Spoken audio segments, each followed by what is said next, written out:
الحمد لله رب العالمين الرحمن الرحيم ملك يوم الدين إياك نعبد وإياك نستعين اهدنا الصراط المستقيم صراط الذين أنعمت عليهم غير المغضوب عليهم ولا الضالين.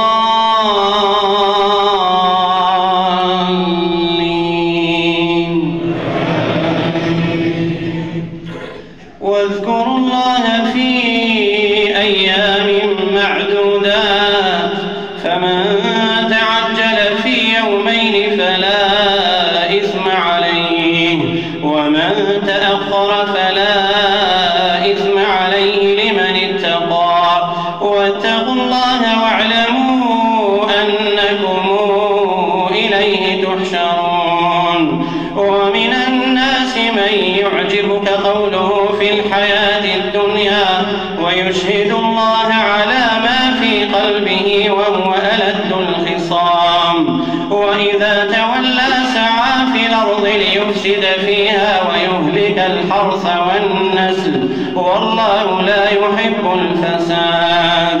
وإذا قيل له اتق الله أخذته العزة بالإثم فحسبه جهنم ولبئس المهاد.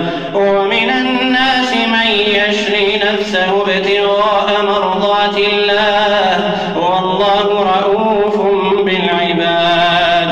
يا أيها الذين آمنوا ادخلوا في السلم كافة ولا تتبعوا خطوات الشيطان إنه لكم عدو مبين. فإن زللتم من بعد ما جاءتكم البينات فاعلموا أن الله عزيز حكيم. هل ينظرون إلا أن يأتيهم الله في ظلل من الغمام والملائكة وقضي الأمر وإلى الله ترجع الأمور. سل بني إسرائيل كما آتيناهم من آية بينة ومن يبدل نعمة الله من بعد ما جاءته فإن الله شديد العقاب. زين للذين كفروا الحياة الدنيا ويسخرون من الذين آمنوا والذين اتقوا فوقهم يوم القيامة والله يرزق من يشاء بغير حساب. كان الناس أمة واحدة فبعث الله النبيين مبشرين ومنذرين وأنزل معهم الكتاب بالحق ليحكم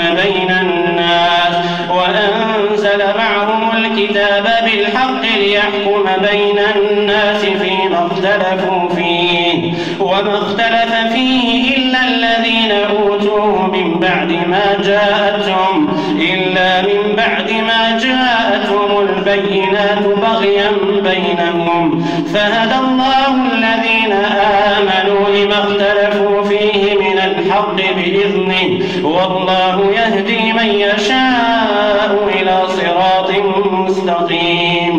أم حسبتم أن تدخلوا الجنة ولما يأتكم مثل الذين خلوا من قبلكم مستهم البأساء والضراء وزلزلوا حتى يقول الرسول والذين آمنوا معه متى نصر